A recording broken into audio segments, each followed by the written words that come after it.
Hello friends, आज हम बात करेंगे 16/2/2026 के जितने भी करंट अफेयर के क्वेश्चन बनेंगे आज हम इसी वीडियो में डिस्कस कर लेंगे। तो अगर आप हमारे चैनल पीएसबी परीक्षा वाणी पर नए हैं तो प्लीज़ हमारे चैनल को सब्सक्राइब करें एंड वीडियो को लाइक के साथ साथ अपने फ्रेंड्स के साथ शेयर करना ना भूलिएगा। तो इस पर रोज डेली आपको फ्री ऑफ कॉस्ट सुबह करंट अफेयर के वीडियो मिलते रहेंगे डेली। चलिए हम बात कर लेते हैं, ज़्यादा टाइम ना लेते हुए अपने क्वेश्चन की ओर बढ़ते हैं।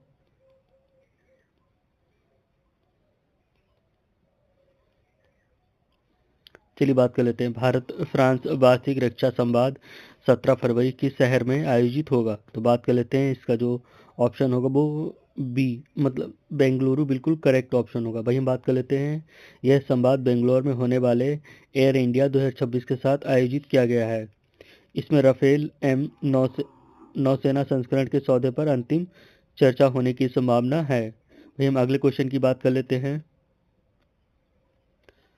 किस शहर में भारत का पहला सीबीडीसी आधारित पीडीएस राशन प्रणाली लॉन्च किया गया? तो बात कर लेते हैं, गांधीनगर में लॉन्च किया गया है सीबीडीसी। बहुत ही इंपॉर्टेंट क्वेश्चन है, पूछा जा सकता है। बात कर लेते हैं कि सीबीडीसी का मतलब क्या होता है? सेंट्रल बैंक डिजिटल करेंसी, जिसे आरबीआई द्वारा लॉन्च किया गया है। बात कर लेते हैं, इस प्रणाली का उद्देश्य है राशन वितरण में होने वाली चोरी को कम करना या शून्य करना, सरकार का प्रथम उद्देश्य है।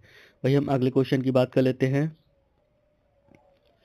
जीएफटीएन ने फिनटेक नवाचार के लिए किस के साथ सहयोग किया गया है? तो बात कर लेते हैं स्टार्टअप पॉलिसी फोरम, जिसको हम एसपीएफ भी बोलते हैं। बात कर लेते हैं कि जीएफटीएन का मुख्यालय कहाँ पर है? तो बात कर लेते हैं, इसका जो सिंगापुर में है और यह वैश्विक स्तर पर फिटनेस को बढ़ावा देता है।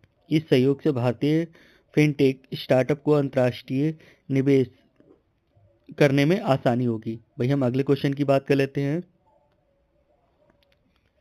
किस राज्य ने सैटेलाइट इंटरनेट के लिए स्टारलिंक के साथ आशय पत्र पर हस्ताक्षर किए हैं? तो बात कर लेते हैं, इसका जो ऑप्शन होगा वो हिमाचल प्रदेश करेक्ट होगा, क्योंकि हिमाचल प्रदेश जो पहाड़ी एरिया है तो वहाँ पर टावर लगाना इतना आसान नहीं। तो इसी के साथ ही इसके साथ एक पत्र साइन किया गया है। बात कर लेते हैं, इसका उद्देश्य है लाहौर स्पीति जैसे दूर दराज के क्षेत्रों में हाई स्पीड इंटरनेट पहुंचाना है। और स्टारलिंक जो कि एलन मस्क की कंपनी है एयर स्पेस का एक उपग्रह संग्रह है। इसके साथ ही इन्होंने आशय पत्र पर हस्ताक्षर किए हैं। भाई हम अगले क्वेश्चन की बात कर लेते हैं।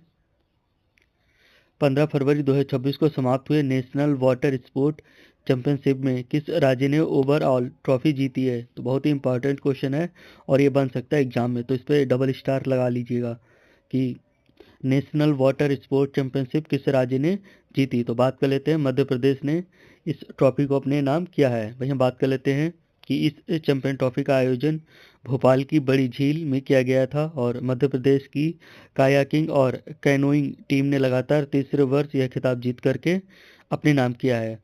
और बात करते हैं, इस आयोजन में पहली बार एआई आधारित फिनिशिंग तकनीकी का उपयोग किया गया है। भाई हम अगले क्वेश्चन की बात कर लेते हैं।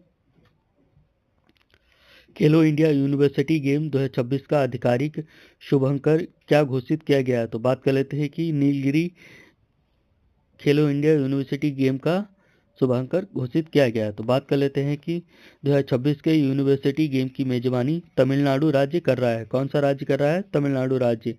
इंपॉर्टेंट है, आप अपनी नोट कर सकते हैं। भाई बात करते हैं नीलगिरी शहर तमिलनाडु का राज्य पशु है, जिसके संरक्षण का संदेश देने के लिए यह चुना गया है। बात करें तो इन खेलों में पहली बार योगासन को भी एक पूर्ण प्रतिस्पर्धी खेल के रूप में भी शामिल किया गया है। तो ये भी पूछा जा सकता है कि योगासन को नया खेल के रूप में शामिल किया गया है। भाई हम अगले क्वेश्चन की बात कर लेते हैं। 15 फरवरी 2026 को बीसीसीआई द्वारा किसे लाइफ टाइम अचीवमेंट अवार्ड से सम्मानित किया गया है? तो बात कर लेते हैं कि झूलन गोस्वामी को बीसीसीआई की तरफ से लाइफ टाइम अचीवमेंट अवार्ड दिया गया है। वहीं बात कर लेते हैं कि झूलन गोस्वामी महिला वनडे क्रिकेट में दुनिया की सबसे ज़्यादा विकेट लेने वाली पहली गेंदबाज हैं। बात कर लेते हैं, इन्हें हम नदिया एक्सप्रेस के नाम से भी जाना जाता है और वर्तमान में वह भारतीय महिला टीम की मेंटर और गेंदबाजी सलाहकार के रूप में भी कार्य कर रही हैं। वही हम बात कर लेते हैं अगले क्वेश्चन की। और हम बात कर लेते हैं इसमें हाल ही में टेस्ट क्रिकेट में 600 विकेट लेने वाले दुनिया के पहले भारतीय तेज गेंदबाज कौन बने। तो बात कर लेते हैं कि जसप्रीत बुमराह।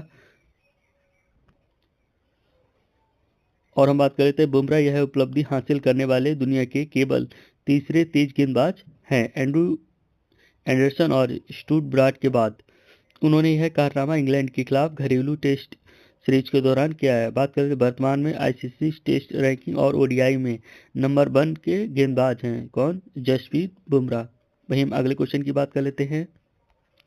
खेलो इंडिया पैरा गेम्स 2026 में किस राज्य ने सर्वाधिक पदक जीत करके प्रथम स्थान हासिल किया गया है। तो बात कर लेते हैं इसका जो ऑप्शन होगा हरियाणा बिल्कुल करेक्ट होगा। खेलो इंडिया पैरा गेम्स में हरियाणा ने सर्वाधिक पदक जीत करके पहले स्थान पे प्राप्त किया है। बात कर लेते हैं हरियाणा ने कुल 120 पदक जीते हैं जिसमें 45 स्वर्ण पदक शामिल थे। बात कर लेते हैं पैरा एथलेटिक्स सुमित अतिल ने भाला फेंक में अपना ही विश्व रिकॉर्ड तोड़ा है। इस खेलों का आयोजन दिव्यांग खिलाड़ियों के आत्मविश्वास और कौशल को बढ़ावा देने के लिए किया गया है। फिर हम अगले क्वेश्चन की बात कर लेते हैं कि भारतीय महिला हॉकी टीम ने किस देश को हरा करके एशियाई चैंपियंस ट्रॉफी 2026 का खिताब अपने नाम किया गया है। तो ये बहुत ही इंपॉर्टेंट क्वेश्चन है। एशियाई चैंपियंस ट्रॉफी 2026 का खिताब किसको हरा करके करा है। तो बात कर लेते हैं इसका जो ऑप्शन होगा वो चीन। क्या ऑप्शन होगा, चीन बिल्कुल करेक्ट ऑप्शन होगा। वहीं बात कर लेते हैं कि फाइनल मैच रांची के मारंग गोम के जयपाल सिंह मुंडा हॉकी स्टेडियम में खेला गया था। बात कर लेते हैं इसमें कुछ और हम सलीमा टेटी को प्लेयर ऑफ द टूर्नामेंट चुना गया है। बात किसको, सलीमा टेटी को प्लेयर ऑफ द टूर्नामेंट भी चुना गया है। वही हम अगले की बात कर लेते हैं कि यह भारत का इस टूर्नामेंट में कुल चौथा स्वर्ण पदक था। और बात कर लेते हैं इसका जो ऑप्शन होगा वो ए करेक्ट होगा, चीन। चलिए हम अगले क्वेश्चन की बात कर लेते हैं। संतोष ट्रॉफी 2026 राष्ट्रीय फुटबॉल चैंपियनशिप का फाइनल किस राज्य ने जीता है। तो बात कर लेते हैं कि संतोष ट्रॉफी बहुत ही इंपॉर्टेंट क्वेश्चन है, बन सकता है एग्जाम में, तो आप नोट करिए अपने नोटबुक में। वहीं बात कर लेते हैं इसको जो जीता था वो केरल राज्य ने जीता है। बात कर लेते हैं कि केरल ने फाइनल में पश्चिम बंगाल को पेनाल्टी शूट आउट में हरा करके 8वीं ट्रॉफी अपने नाम की है। यह केरल की 8वीं ट्रॉफी थी, ये भी पूछा जा सकता है, तो याद रखिएगा। इस साल टूर्नामेंट के कुछ मैच सऊदी अरब में भी आयोजित किए गए थे। संतोष ट्रॉफी भारत की सबसे पुरानी और प्रमुख अंतर्राज्यीय फुटबॉल प्रतियोगिता है। तो अगर आपसे ये भी पूछ सकते हैं संतोष ट्रॉफी किससे संबंधित है, तो आप फुटबॉल से संबंधित लगाएंगे। भाई हम अगले क्वेश्चन की बात कर लेते हैं। 15 फरवरी 2026 को समाप्त हुए राष्ट्रीय सीनियर शतरंज चैंपियनशिप का खिताब किसने जीता है। तो बात कर लेते हैं अर्जुन एरिगेसी ने यह खिताब अपने नाम किया है, राष्ट्रीय सीनियर शतरंज चैंपियनशिप। बात कर लेते हैं कि अर्जुन एरिगेसी 2800 ईग्लो रेटिंग पार करने वाले दूसरे भारतीय खिलाड़ी बन गए हैं। इसी के साथ इस जीत के साथ उन्होंने विश्व शतरंज चैंपियनशिप के कैंडिडेट टूर्नामेंट के लिए क्वालिफाई कर लिया है। बात कर लेते हैं, यह वर्तमान में विश्व रैंकिंग में 5वें स्थान पर सबसे युवा भारतीय हैं, 5वें स्थान पर। इम्पोर्टेंट है ये। भाई हम अगले क्वेश्चन की बात कर लेते, कुछ और भी इम्पोर्टेंट्स है कि एशियाई खेल 2026 कहाँ पर हुए थे। तो बात कर लेते हैं जापान में हुए थे। और फीफा विश्व कप यूएए कनाडा मैक्सिको में हुए थे। बात कर लेते हैं कि T20 वर्ल्ड कप जो कि भारत और श्रीलंका में आयोजित हो रहा है, और कल की है कि भारत ने पाकिस्तान को बहुत ही अच्छी तरीके से धोया है। तो दोस्तों आज की यह करंट अफेयर थी, तो आपको कैसी लगी तो प्लीज़ हमारे चैनल PSB परीक्षा माणी पर नए हैं तो प्लीज़ सब्सक्राइब करें और हमारे चैनल को सब्सक्राइब के साथ साथ लाइक करना ना भूलिएगा। तो थैंक यू सो मच। आपको रोज डेली इस चैनल पर करंट अफेयर के वीडियो मिलते रहेंगे। तो मिलते हैं हम अगले वीडियो में। Thank you so much.